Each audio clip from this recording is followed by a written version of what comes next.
But this one here, it starts to give you a little bit more depth to some of the characters and the relationships between the Decepticons more than the Autobots.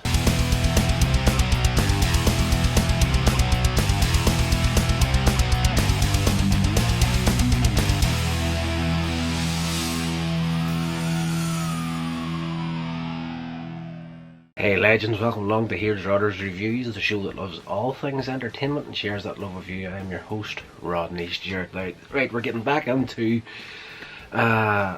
Transformers Season 1. This is Episode 9, Fire on the Mountain, in which we are reintroduced once more to Skyfire.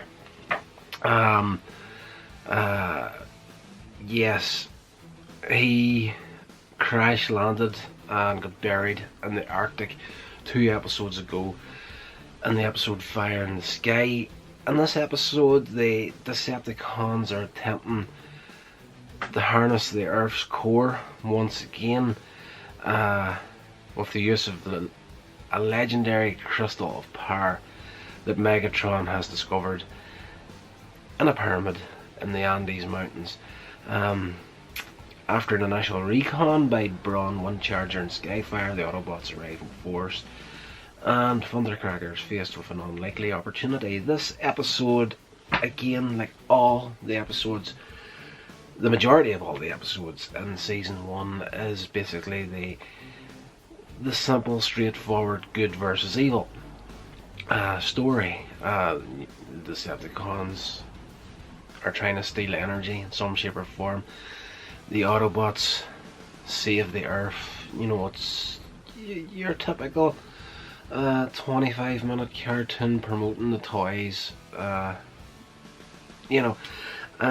this one here, it starts to give you a little bit more depth to some of the characters and the relationships between the Decepticons more than the Autobots in this episode.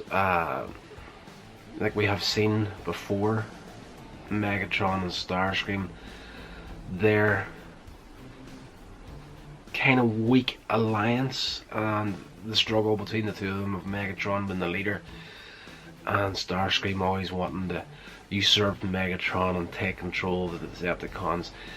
In this episode we get to see that again, but the real confrontation this time in the Decepticon ranks is between Starscream and Thundercracker, who's also one of the Seekers. The Seekers essentially being, well, I suppose there's a few other Decepticons you get class on it, but normally it's usually just Starscream, Thundercracker and Skywarp have been known as the Seekers. They're pretty much the same design, they all look the same, they're just different colours.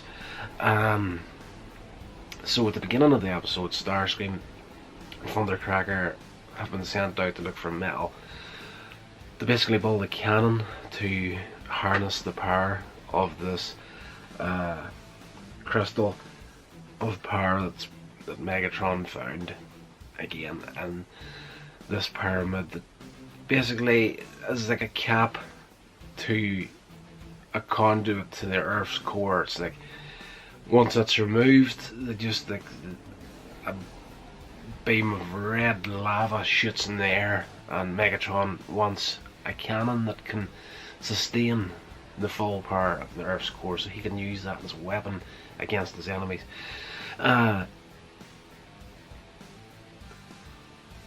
Starscream, Thundercracker, sorry, I completely lost my entire train of thought right there.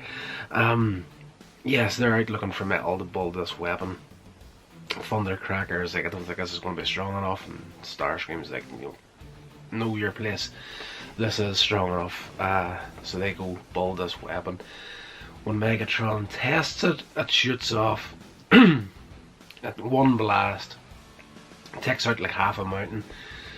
And Starscream's like, yes, I knew it would work, but we see that the cannon's tip has melted.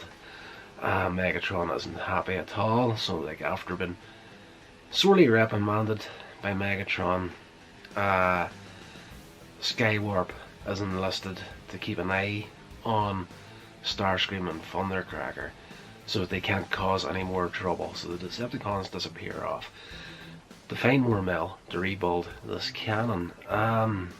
So there's a lot of back and forth and fighting between these two characters when the Autobots eventually arrive with the help of Skyfire, who was buried in the Arctic in Fire in the Sky 2 episodes ago. The Autobots have uncovered him once more, and with his help they get to the Andes Mountains to fight the Decepticons. So at one point, Skyfire has reached the top of the pyramid. He's about to destroy the new cannon, while the rest of the Autobots and Decepticons are fighting. And Thundercracker ambushes him, pulls his guns on him, and he's like, I should really stop you here, but maybe if I just let you destroy this thing, Megatron will take it out in Starscream. And of course, Starscream hears this. It doesn't go down well. The fight starts once more with these two. So basically, it's just a nice episode to see a little bit more character building outside of the main characters. Like, we get a lot of stuff throughout the series with especially Megatron and Optimus Prime, but the secondary characters, start building more relationships and backgrounds with them is nice. That's what I enjoyed about this episode. I like the character building side of things, not just the straightforward good versus evil robots fighting, you know, sort of thing, which is entertaining.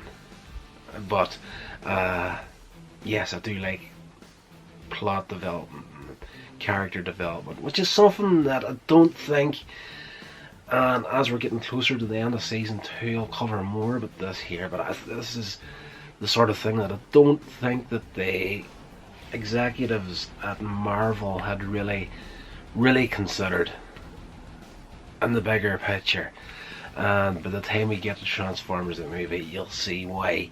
And if you're a fan of Transformers, like, you know all this stuff already.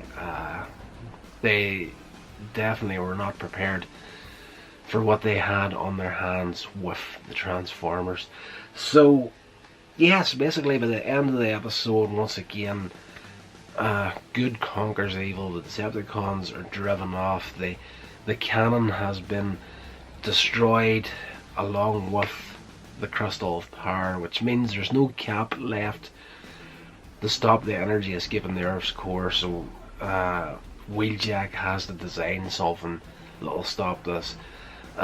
So he gets that sorted. We're all good to go. And he's like, it's nice, one of my inventions actually works for a change. And that's a nice happy ending. There's a little bit of, throughout this episode, there's a little bit of interaction between Spike and some of the locals of the village around the pyramid.